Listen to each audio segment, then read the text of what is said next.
ধান চম্পা বরণ ধান তোমার তরে এক তারাতে বেঁধে নিলেম গান আমি নতুন সুরে কণ্ঠে নিলেম গান আহা কনক চাপা ধান চম্পা বরণ ধান তোমার তরে এক তারাতে বেঁধে নিলেম গান কনক চাপা ধান চম্পা বরণ ধান।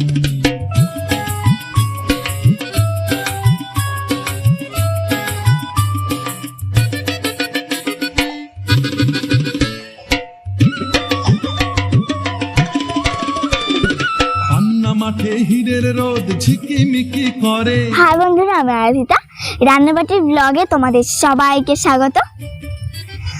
বন্ধুরা দেখো, আজকে আমরা সাঁচি পিঠে তৈরি করব। দেখো জলটা হালকা উষ্ণ গরম হয়ে গেছে। অনেক জায়গায় এটাকে চিতই পিঠেও বলে। এটা চিত হয়ে থাকে বা চিত হয়ে থাকলে দেখতে ভালো লাগে, সেজন্যই বোধহয় এর নাম চিতই পিঠে। আর সাঁচ দিয়ে তৈরি করা হয় বলে এর নাম সাঁচি পিঠে। আর দেখো আমাদের সাঁচি পিঠে তৈরি করতে কি কি লাগছে: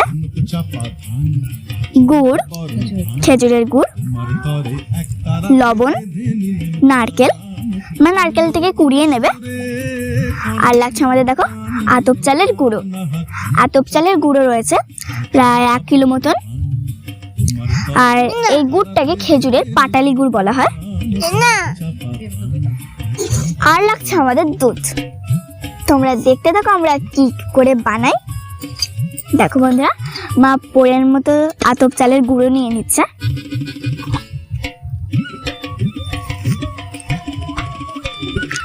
স্বাদ মতো নুন,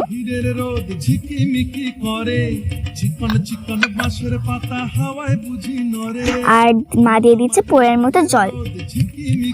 জলটা হালকা উষ্ণ হতে হয়, নইলে ঠান্ডা জল দিয়ে করলে চালেরগুলো দলা পাকিয়ে যায় আর পিঠেটা ভালো হয় না। আর মা অল্প অল্প করে দিয়ে দিচ্ছে। কতটা ঘনত্ব হবে তা বুঝে নিতে হয়।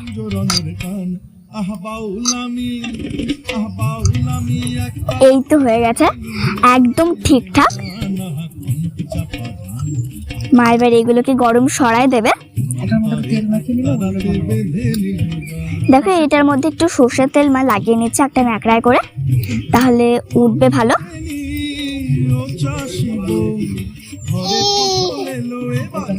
দেখো মা যেটুকু লাগবে সেটুকু দিয়ে দিচ্ছে, অল্প অল্প করে দেখো মা দিয়ে দিচ্ছে।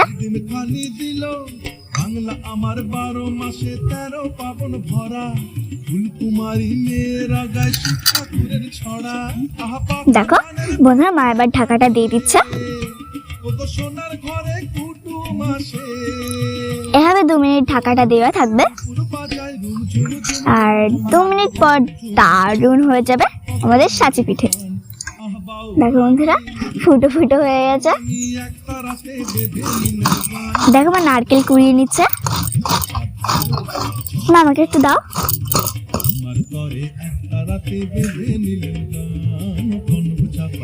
বন্ধুরা আমি বাটিতে খাবো না, একদম সরাসরি নারকেলের খোলায়, আর খেতেও খুব মজা লাগে। এগুলোকে নারকেলের মালা বলে, আমি খোলা বলেছি। বন্ধুরা দেখো আরেকটা খোলা কমপ্লিট। দেখো কি সুন্দর উঠে যাচ্ছে নিজে থেকেই। এই জন্যই তো তেল দিতে হয়, তেলটা দিলে সুন্দরভাবে উঠে যায় আর পিঠেও পড়ে না। দেখো মা দুধ গরম করে নেবে।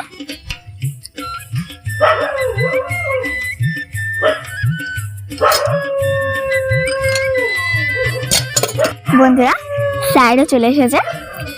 এনার কাছে আমি গান শিখি, আমার গানের স্যার। নমস্কার, আমি আরাধিতার গানের মাস্টার। আর এখনই আমি এখানে আসছিলাম গান শেখানোর জন্য, কিন্তু দেখলাম ওরা পিঠে পুলি নিয়ে ব্যস্ত। আমিও সেখানে ঢুকে পড়েছি এবং সেটা আমিও গ্রহণ করছি। হ্যাঁ, আপনারাও আসুন আমাদের সঙ্গে যোগদান করুন। নমস্কার।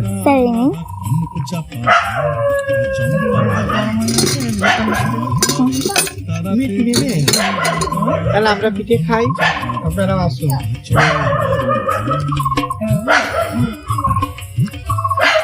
বন্ধুরা দেখো, দুধ গরম হয়ে গেছে। মা এবার গুড়টা কুড়িয়ে দিচ্ছে এর মধ্যে। বন্ধুরা এখন দুধ আর গুড়ের মিশ্রণের মধ্যে মা পিঠেগুলো দিয়ে দেবে।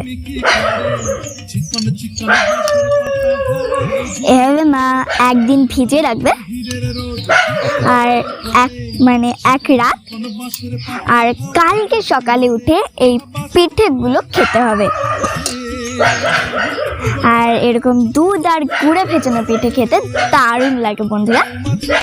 এগুলো খাবো আগামীকাল, আর এখন খাবো গতকালে তৈরি করে রাখা পিঠে। মা আমাকে দাও।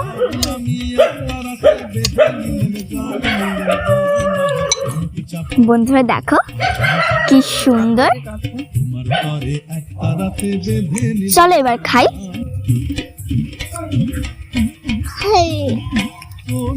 বন্ধুরা দারুণ হয়েছে। দুধ আর গুড়ে ভিজে পিঠেগুলো একদম নরম হয়ে গেছে, আর খেতেও দারুণ লাগছে। সত্যি দারুণ হয়েছে, কি যে বলবো। বন্ধুরা তোমরা বাড়িতে বানিয়ে অবশ্যই খেয়ে দেখো। আর এই রেসিপিটা যদি তোমাদের ভালো লেগে থাকে তাহলে অবশ্যই একটা লাইক দিয়ে দিও, আর প্রচুর প্রচুর শেয়ার করো, আর কমেন্টে জানিও যে তোমাদের এই ভিডিওটা কেমন লেগেছে। আর এই আরাধিতাকে যদি তোমাদের ভালো লেগে থাকে তাহলে অবশ্যই আমার চ্যানেলটাকে সাবস্ক্রাইব করে আমার পাশে থেকো।